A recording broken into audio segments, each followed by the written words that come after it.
සම ඔන්න දැන් තමයි මම අවුරුදු ව්ලොග් එක ගේන්නේ. හොඳේ මම අවුරුදු සතියෙම වගේ ගෙදර හිටියේ නැහැ. අපි නෑදෑ වල ගියා. නෑදෑ වල කියන්නේ මගේ නැන්දගේ දුවගේ හස්බන්ඩ්ගේ නෑදෑ වල තමයි අපි ගියේ. ඔන්න ඉතින් යන ගමන් අපේ දෝනි බබා මට මේකප් එකක් දාන ගමන් තමයි මේ යන්නේ. හොඳද?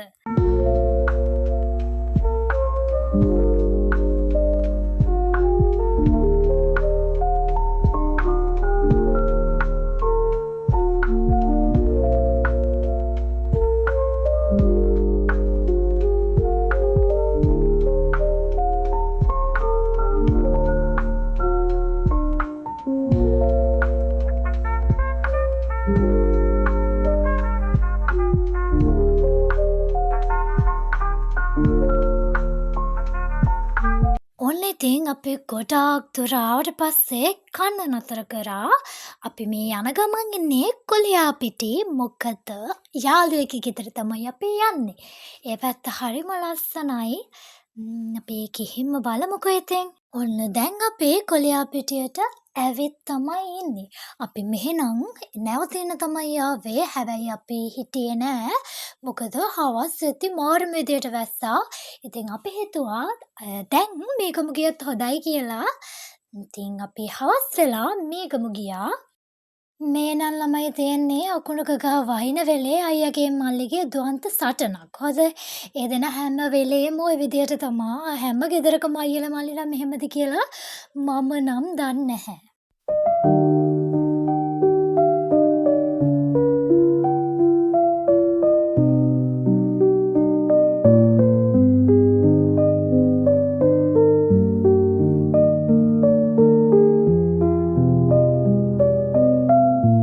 ඔන්න ඉතින් මේ තියෙන්නේ මම කොණ්ඩේ කපන්න කලින් තිබ්බ කොන්නේ.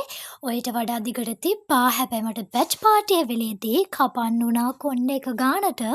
ඉතින් ඊට පස්සේ ඔය ගානට තමයි තිබ්බේ.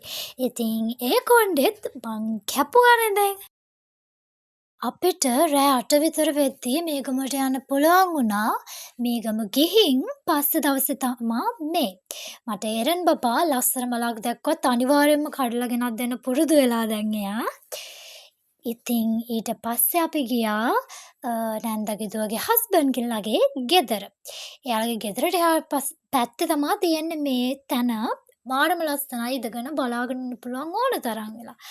ඉතින් අපි කාලා බීලා එහෙට වෙලා තමයි හිටියේ. දවස් ගාණක් හිටියා. අපි එදාම යනවා කියලා තමයි හිතාගෙන හිටියේ. හැබැයි දවස් ගාණක්ම ඉන්න උනා. මොකද කාලෙකට සැරයක් යන්නේ.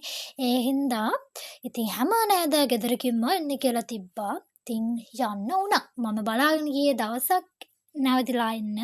හැබැයි අන්තිමට මට ඒ සතියෙම වගේ ඉන්න උනේ. එහෙ තමයි.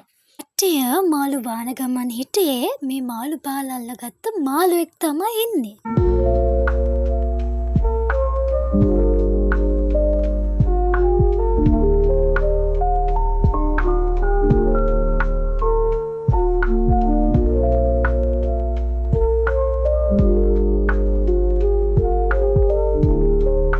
අපි රෑ වෙලත් නෑදෑ ගෙදරක ගියා.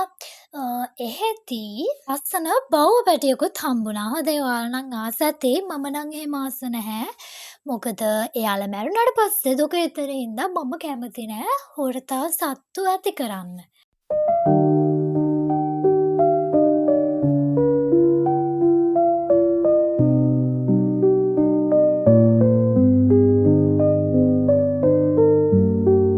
ඔන්න මේ තවත් දවසක් අපි අද නම් ගෙදර යනවා කියලා හිතාගෙන තමයි හිටියේ. හැබැයි ගොඩාක් හවස් වෙනකන් අපි එහෙ හිටියේ හින්දා යනවද නැද්ද කියලා හිත තමයි හිටියේ. හැබැයි මට මේ වෙද්දි නම් ඇති වෙලා තිබ්බේ මේ ගමන ඇවිල්ලා. ඒ හින්දා අපි ආව කොහොම හරි එදා.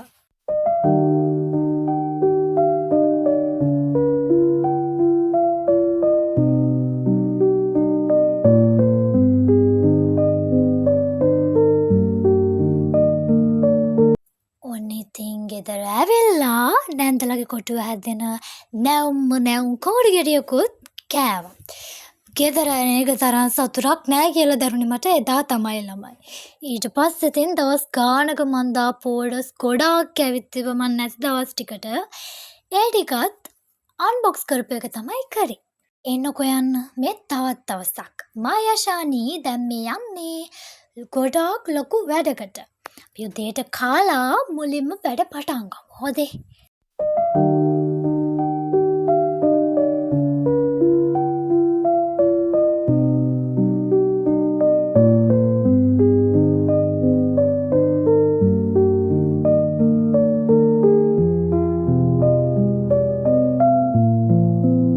වැඩ ගොඩකට පාස්පෝර්ට් සයිස් ෆොටෝ ඕනේ. ඉතින් අපි ඒක ගන්න තමයි ආවේ.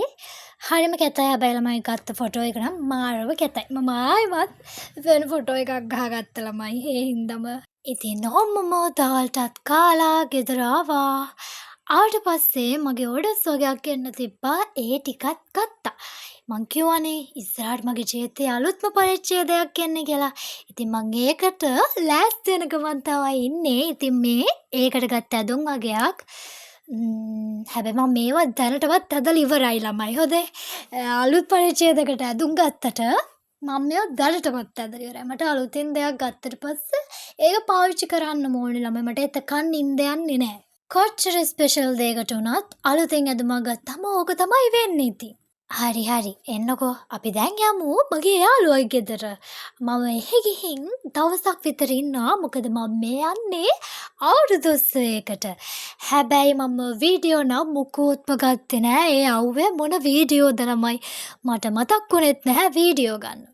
කොහොම හරි එයාගේ උපන්දිනේ ළඟකදී තිබ්බ හින්දා මම ගිෆ්ට් එකකුත් ගත්තා ගෙනියන්න. අවුරුදු උත්සවය ඉවර වෙලා රෑ ඩීජේ එකකුත් තිබ්බා. මම මෙලෝ දෙයක් රෙකෝඩ් කරගත්තේ නෑ ළමයි. මාරම අවුවයි. මම අවුරුදු උත්සවේ රස වින්ද ඇත්තටම. ඒ හින්දා මට වීඩියෝ ක්ලිප් මුකුත්ම ගන්න බැරි වුණා. හැබැයි බය වෙන්න එපා හොඳද? මම අපේ ගමේ අවුරුදු උත්සවේ vlog එක නම් ඔන්න ඔයගොල්ලන්ට ගේනවා.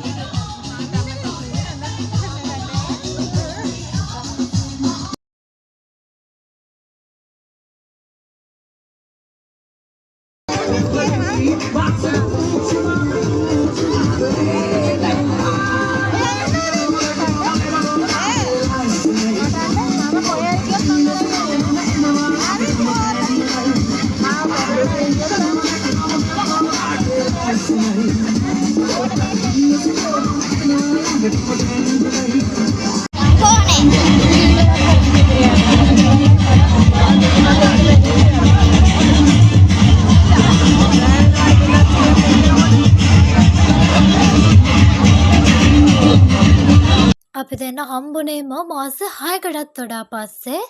ඒ වුණාට ළමයි අවුරුදු උත්සවයේ හින්දා ෆොටෝ එකක්වත් අපිට ගහ ගන්න හම්බුනේ නෑ. අපි දෙන්න හින්දා හිතලම වීඩියෝ ක්ලිප් එකක්වත් ගන්නවා කියලා හිතුවා. හරි vlog එක ඉවර කරන්න දැන් වෙලාව හොද්දටම හරි. අලුත් vlog එකක් කරන් එනකන් සතුටින් පරිස්සමින් ඉන්න. බයි.